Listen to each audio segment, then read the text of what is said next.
फिर कौन बनाता है प्राणियों का प्रारब्ध? प्राणियों के अपने कर्म। अर्थात ये कि प्राणी जैसे कर्म करेगा उसका वैसा ही फल पाएगा। अच्छे कर्म करेगा तो अच्छा फल मिलेगा और बुरे कर्म करेगा तो बुरा फल पाएगा। यही जो प्राणी के अच्छे बुरे कर्मों के अच्छे बुरे फल का हिसाब है, इसी को प्रारब्ध कहते हैं।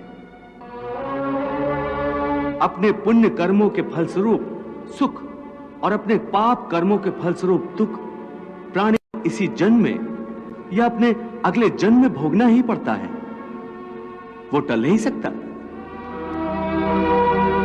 इसलिए अकर्मण्य हुए बिना निरंतर अपने धर्म के अनुसार कर्म करते जाओ और मन में यह पक्का विश्वास रखो कि जिस नियत के साथ तुम कर्म करोगे उसी नियत के अनुसार तुम्हें फल अवश्य मिलेगा। कर्म का यह अटल विधान है, इसमें कभी किसी के साथ अन्याय नहीं हो सकता। हे अर्जुन, प्राणी का कोई भी कर्म नष्ट नहीं होता। मनुष्य को अपने हर कर्म का फल अवश्य मिलता है। इस तरह प्राणी के कर्मों के अनुसार उन कर्मों का फल हर मनुष्य के प्रारब्ध में लिख दिया जाता है। इसी कारण हर जन्म में मनुष्य अपने ही कर्मों के बंधनों में बंध जाता है। इसी कर्म के बंधन में बंध जाने के कारण मनुष्य आवागमन अर्थात जन्म जन्मांतर के चक्रव्यूह में फंसा रहता है और उसे मोक्ष प्राप्त नहीं हो पाता। कर्म के बंधन से आवागमन या जन्म जन्मांतर का क्या संबंध है? मनुष्य अपने एक जन्म में जो कर्म करता है उन कर्मों के फल के रूप में पाप और पुण्य दोनों ही होते हैं। कभी पाप अधिक होते हैं तो कभी पुण्य। दोनों का दुख सुख भोगते हुए मनुष्य अपने नए जीवन में जो कर्म करता है उनका हिसाब पाप पुण्य के खाते में नए सिरे से लिख दिया जाता है। इस तरह इन नए कर्मों को भोगने के लिए एक और नया जन्म लेता है और जन्म जन्मांतर का यह सिलसिला लगातार चलता रहता है और मनुष्य की आत्मा का अपने परमात्मा से मिलन नहीं होता, जिसे मोक्ष कहते हैं। हे कृष्ण, इसका अर्थ तो यह हुआ कि मोक्ष प्राप्त करने के लिए मनुष्य को पाप और पुण्य से बचने के लिए कोई कर्म ही नहीं करना चाहिए। सारे कर्मों का त्याग करके सन्यासी बन जाना चाहिए। कोई भी मनुष्य अकर्मण्य नहीं हो सकता। कर्म तो उसे हर स्थिति में करना पड़ता है।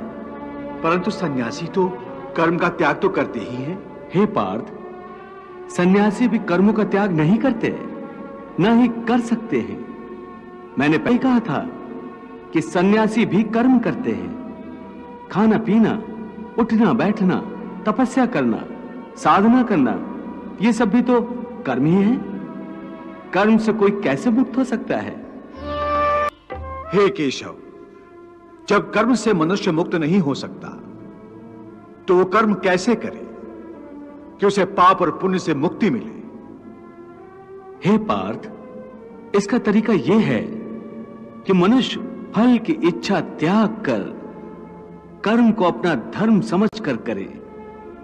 फल उसे अवश्य मिलेगा, परंतु इस फल का वो विधान की इच्छा समझकर स्वीकार करे। ज्ञानी पुरुष इसी योग को अपनाकर कर्म योगी बन जाते हैं। कितना महान सत्य प्रभु ने सहज ही कह दिया। वो कैसे भगवान? देवी, समस्त भय, चिंता, कलेश के मूल में आसक्ति होती है। कर्म योग फल की आसक्ति का त्याग करने को कहता है, अर्थात निष्काम होकर कर्म करने को कहता है। इससे मनुष्य को क्या लाभ होता है भगवान?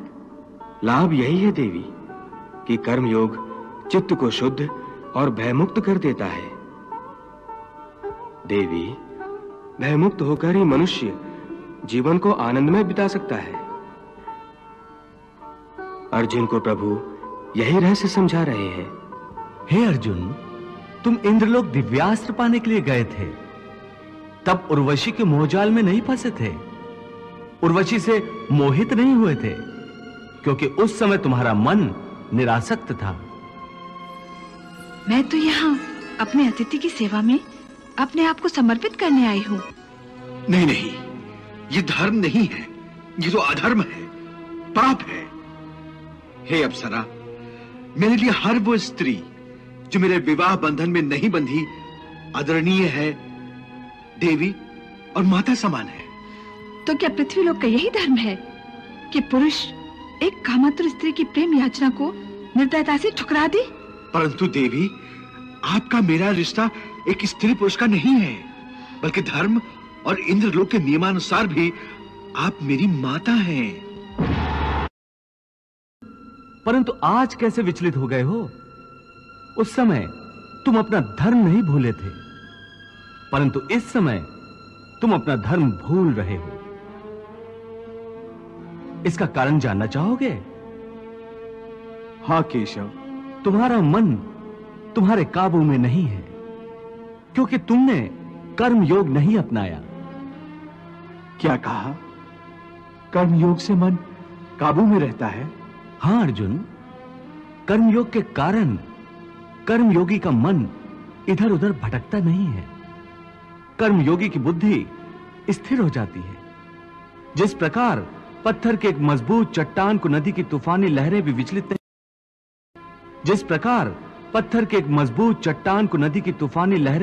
नहीं कर सकती, अथवा बहुत बड़ा जल प्रपात भी जिस पत्थर को नहीं तोड़ सकता, उसी प्रकार कर्मयोगी का मन भी न बाढ़ से विचलित हो सकता है और न भावनाओं के वेग से खंडित हो सकता है। हे पार्थ, इसलिए तुम निष्काम कर्मयोग की साधना करो। और निष्काम कर्मयोग की सबसे बड़ी विशेषता यह है कि तुम कर्म करते हुए भी कर्म के बंधनों में बांधे नहीं जाओगे। हे केशव, कर्म करते हुए भी कर्म का बंधन नहीं होगा, ये कैसे संभव? उस कर्म का तरीका बताओ जिससे कर्म करो और बंधन भी ना हो। इसका बड़ा ही सहज तरीका है। तुम कर्म फल में आसक्ति मत रखो। ये कैसे हो सकता है? फल प्राप्ति की इच्छा तो हर कोई करता है। परंतु क्या इच्छा करने से मनुष्य को फल की प्राप्ति होती है? नहीं अर्जुन, क्योंकि फल तो प्रारब्ध के हाथ में है। और जो भी मनुष्य फल प्राप्ति की इच्छा करता है, उसका मन फल के बारे में सोचकर अपने कर्म और कर्तव्य से विचलित हो जाता है और उसे वो फल प्राप्त नहीं होता जिसकी उसने इच्छा की थी।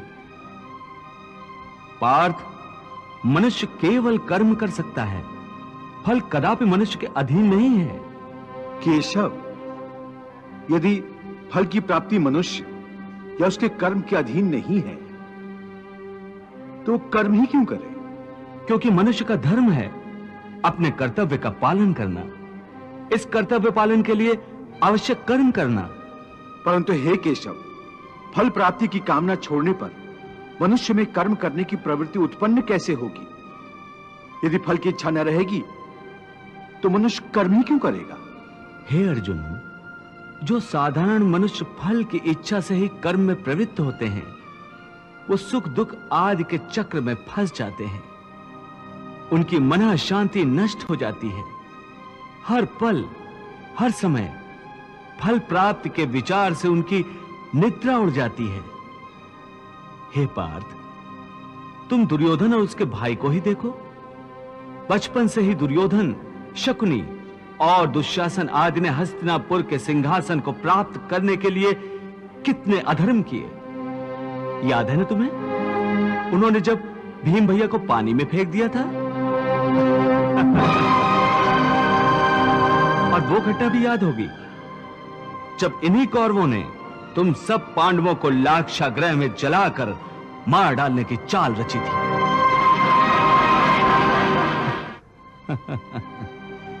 कैसी लाजवाब चाल थी उनकी। उस आग से तुम लोगों का जीवित बचकर निकलना असंभव था। कितना योजनाबद्ध कर्म था, परंतु इस कर्म का फल उन्हें मिला नहीं, क्योंकि प्रारब्ध की योजना और थी। इस प्रकार उनकी इच्छा विरुद्ध जब सारे प्रयास विफल हो गए तो उन्होंने तुम सबको छल कपट से काम लेकर 12 वर्षों के वनवास और 1 वर्ष के अज्ञातवास में भेज दिया था। परंतु बार बार प्रयास करने के बाद भी कौरवों को उनकी इच्छा अनुसार फल प्राप्त नहीं हुआ। वो ये भूल गए थे कि फल प्रारब्ध अनुसार मिलता है।